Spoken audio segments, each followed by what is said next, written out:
We were right in the middle of the COVID pandemic. We had evacuated all of our offices for the purposes of keeping our employees safe at home, working remotely at home. We were trying to develop new methods of communication and making sure that our employees were informed of developments in the organization, especially as it pertained to our management of COVID. And I really didn't have a sense of cohesion in terms of our communication and how we were planning at the time. We were forming as a new group, and we hadn't really reached a sense of norms for communication, decision making, that type of thing yet, and needed to quickly because we were in a crisis. But I realized that we all needed to understand each other better to make some next steps. I knew we needed help, and I reached out to PeopleSense.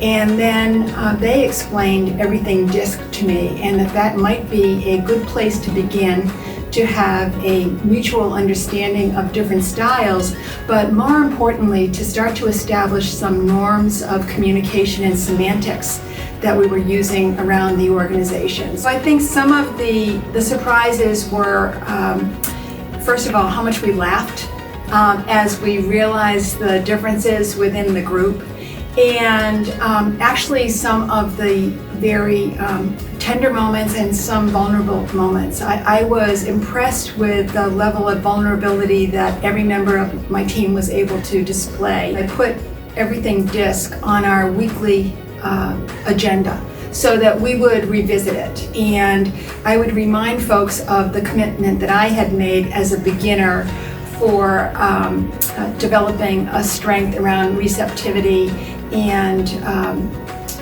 objectivity and empathy. I hear people referencing other people's styles all the time, or saying, "Oh, of course, you know me," and then going into a description of their combination on the everything DiSC profiles.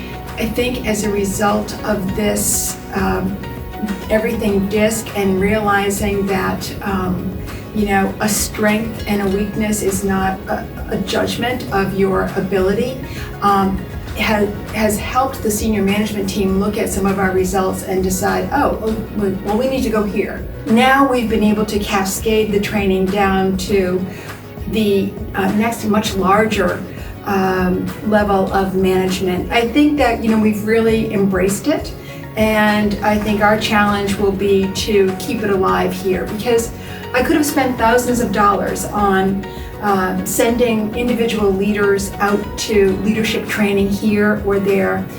They would have probably really enjoyed the day or week, have come back and had nobody around them, surrounding them, to encourage them to continue with stretch behaviors, whatever it was that they would have learned. So I felt it was a much better investment of dollars to have our whole organization immersed in a method of understanding each other and communicating with each other.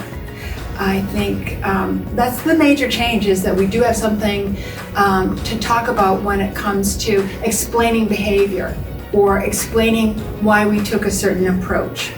So I would say if you're looking to bring a team together, this is a good tool to do that.